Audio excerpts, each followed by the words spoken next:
নমস্কার বন্ধু, কেমন আছো? আশা করি সবাই ভালো আছো।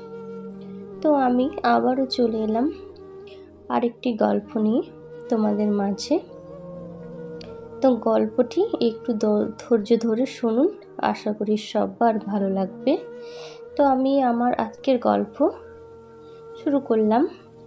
গল্পটির নাম শেষ দেখা, একতরফা ভালোবাসা, মর্মান্তিক বিদায়, স্যাড লাভ স্টোরি। বর্ষা বিকেল, আকাশটা কালো মেঘে ঢেকে আছে। ছোট্ট শহরে বাস স্ট্যান্ডে ছাতা হাতে দাঁড়িয়েছিল অয়ন। তার চোখ বারবার রাস্তার দিকে চলে যাচ্ছিল। আজও 5 বছর পর দেখা করতে এসেছে সেই মানুষটার সঙ্গে, যাকে সে জীবনের সবচেয়ে বেশি ভালোবেসেছিল। সেই মানুষটার নাম ছিল তিথি। অয়নের ভালোবাসা ছিল একতরফা। তিথি কখনো তাকে ভালোবাসেনি, কিন্তু অয়ন তার জন্য নিজের সব কিছু উজাড় করে দিয়েছিল। কলেজের জীবনে প্রথম দিন তিথিকে দেখেই ভালোবেসে ফেলেছিল সে। তিথির হাসি, কথা বলা, সরলতা সব কিছুই অয়নের কাছে পৃথিবীর সবচেয়ে সুন্দর জিনিস ছিল। প্রতিদিন দূর থেকে তিথিকে দেখত সে। তিথির জন্মদিনে গোপনে উপহার পাঠাতো, পরীক্ষার সময় নোটিশ তৈরি করে দিত, বিপদে পাশে দাঁড়াতো, কিন্তু নিজের মনের কথা কোনো দিন বলতে পারেননি, কারণ সে জানতো তিথির জীবনে অন্য কেউ আছে। তবুও ভালোবাসা কি কখনো যুক্তির কথা শোনে? বছরের পর বছর অয়ন শুধু অপেক্ষা করে গেছে।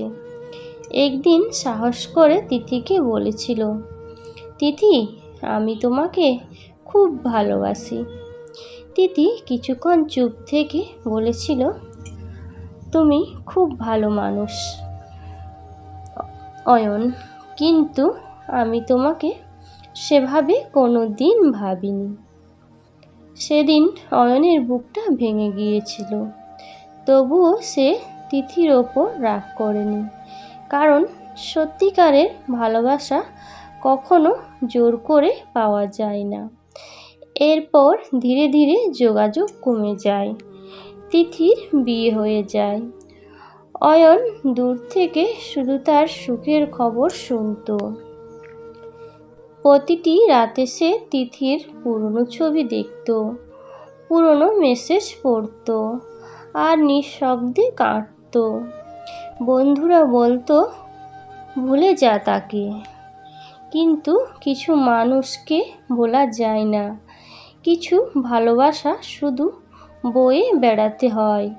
5 বছর পর হঠাৎ একদিন তিথির ফোন আসে।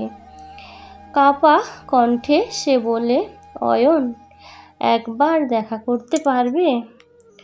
অয়ন অবাক হয়ে যায়। এত বছর পর কেন? তবু সে রাজি হয়ে যায়। আর আজই দেখা করার দিন। হঠাৎ একটি সাদা গাড়ি এসে থামে। গাড়ি থেকে নামলো তিথি, কিন্তু তাকে দেখে অয়ন যেন চমকে উঠল। এই কি সেই তিথি? মুখ শুকিয়ে গেছে, চোখের নিচে কালো দাগ, শরীর ভীষণ দুর্বল। তিথি মৃদু হেসে বলল, চিনতে পারছো? অয়নের গলা আটকে গেল। তোমার কি হয়েছে? তিথি একটু চুপ করে থেকে বলল, আমার ব্লাড ক্যান্সার হয়েছে, শেষ স্টেজ। মুহূর্তের মধ্যে যেন পৃথিবীটা থেমে গেল। অয়নের চোখ ভিজে উঠল। না, এটা হতে পারে না। তিথি মৃদু হেসে বলল, ডাক্তার বলেছে হাতে খুব বেশি সময় নেই। বৃষ্টি শুরু হয়ে গেল। দুজনেই একটি চায়ের দোকানের সামনে দাঁড়িয়ে রইল। তিথি ধীরে ধীরে বলল, জানো অয়ন, জীবনে অনেক মানুষ দেখেছি, কিন্তু তোমার মতো কাউকে আর পাইনি। অয়ন কিছুই বলতে পারছিল না। তিথি আবারও বলল, তুমি আমাকে নিঃস্বার্থভাবে ভালোবেসেছিলে। আমি বুঝিনি, হয়তো বুঝতে চাইনি। অয়নের চোখ বেয়ে জল পড়তে লাগলো। এসব বলো না তিথি, তুমি ঠিক হয়ে যাবে। তিথি মাথা নাড়ল। না, আমি জানি আমার সব শেষ। তারপর ব্যাগ থেকে একটি পুরনো ডায়েরি বের করল। এটা তোমার জন্য। অয়ন ডায়েরি খুলে দেখল, প্রতিটি পাতায় তার নাম, প্রতিটি পাতায় তাদের স্মৃতি। শেষ পাতায় লেখা, অয়ন, যদি আর কোনোদিন দেখা না হয়, জেনে রেখো, জীবনের শেষ সময়ে এসে আমি বুঝেছি পৃথিবীতে সবচেয়ে মূল্যবান জিনিস হলো নিঃস্বার্থ ভালোবাসা। আর সেই ভালোবাসাটা আমি তোমার কাছেই পেয়েছিলাম। অয়ন আর নিজেকে সামলাতে পারল না। সে ফুঁপিয়ে কেঁদে উঠল। তিথিও কাঁদছিল। সেদিন বিদায়ের সময় তিথি বলল, হয়তো এটাই আমাদের শেষ দেখা। অয়ন তার দিকে তাকিয়ে বলল, পরের জন্মে যদি দেখা হয়, আমি আবার তোমাকেই ভালোবাসবো। তিথি চোখ থেকে অশ্রু গড়িয়ে পড়ল। আর আমি এবার তোমাকে হারাবো না। দুজনের হাত ধীরে ধীরে আলাদা হয়ে গেল। সেদিন বৃষ্টির মধ্যেই গাড়িটা দূরে মিলিয়ে গেল।